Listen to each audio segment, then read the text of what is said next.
OTT platforms पर censorship का मुद्दा एक जटिल विषय है जिस पर अलग अलग राय देखने को मिलती है। यह अभिव्यक्ति की आजादी और सांस्कृतिक मूल्यों के संरक्षण के बीच संतुलन साधने का सवाल है। आइए इस मुद्दे के विभिन्न पहलुओं पर विस्तार से चर्चा करें। सेंसरशिप के पक्ष में तर्क। सांस्कृतिक मूल्यों का संरक्षण। कई लोगों का मानना है कि ओटीटी पर प्रदर्शित कुछ सामग्री भारतीय संस्कृति और नैतिक मूल्यों के खिलाफ है। अश्लीलता, हिंसा और धार्मिक भावनाओं को आहत करने वाले दृश्यों से समाज पर नकारात्मक प्रभाव पड़ सकता है, खासकर बच्चों और युवाओं पर। बच्चों पर प्रभाव। बच्चों के लिए ओटीटी प्लेटफॉर्म पर सामग्री की निगरानी करना मुश्किल हो जाता है। बिना किसी सेंसरशिप के बच्चे ऐसी सामग्री देख सकते हैं जो उनकी उम्र के लिए अनुपयुक्त हो, जिससे उनके मानसिक विकास पर बुरा असर पड़ सकता है। सामाजिक शांति और सद्भाव। कुछ सामग्री धार्मिक या सांप्रदायिक भावनाओं को भड़का सकती है, जिससे समाज में अशांति और टकराव पैदा हो सकता है। सेंसरशिप इसे रोकने में मदद कर सकती है। न्यायपालिका का हस्तक्षेप।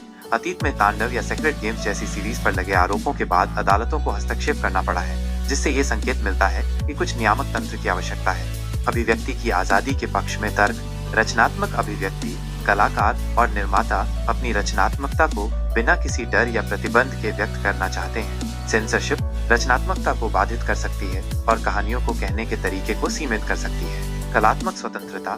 कला को समाज का दर्पण माना जाता है। यदि ओटीटी पर सेंसरशिप लागू होती है तो यह उन संवेदनशील मुद्दों को उठाने से रोक सकती है जिन पर समाज में चर्चा होनी चाहिए। दर्शकों की पसंद। एक बड़ा वर्ग यह मानता है कि दर्शक अपनी पसंद के अनुसार सामग्री का चयन करने में सक्षम है। यदि उन्हें कोई सामग्री पसंद नहीं है तो उनके पास उसे न देखने का विकल्प है। वयस्कों के लिए सामग्री का चुनाव उनका व्यक्तिगत अधिकार होना चाहिए।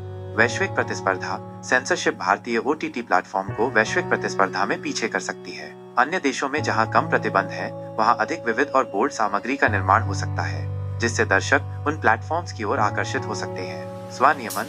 कई लोग मानते हैं कि इंडस्ट्री को स्वनियमन के माध्यम से अपनी सामग्री की गुणवत्ता और उपयुक्तता सुनिश्चित करनी चाहिए, बजाय इसके कि सरकार बाहरी सेंसरशिप लागू करे। सरकार की गाइडलाइंस और उनका प्रभाव।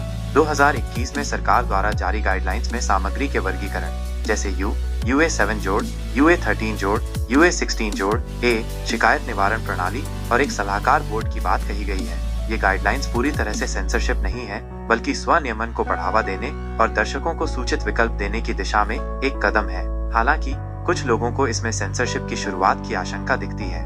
निष्कर्ष। ओटीटी पर सेंसरशिप का मुद्दा एक संतुलन बनाने का है। पूरी तरह से सेंसरशिप रचनात्मकता को दबा सकती है, जबकि पूर्ण स्वतंत्रता से आपत्तिजनक सामग्री का प्रसार हो सकता है। शायद एक मध्यम मार्ग ही सबसे बेहतर समाधान हो सकता है, जहां सामग्री के वर्गीकरण, अभिभावकीय नियंत्रण और एक प्रभावी शिकायत निवारण तंत्र के माध्यम से दर्शकों को सुरक्षित और उपयुक्त सामग्री तक पहुंच प्रदान की जाए, और साथ ही रचनात्मक स्वतंत्रता का भी सम्मान किया जाए। यह बहस जारी रहेगी और इसका अंतिम समाधान समाज के विभिन्न वर्गों की राय और सरकार की नीतियों के सामंजस्य पर निर्भर करेगा।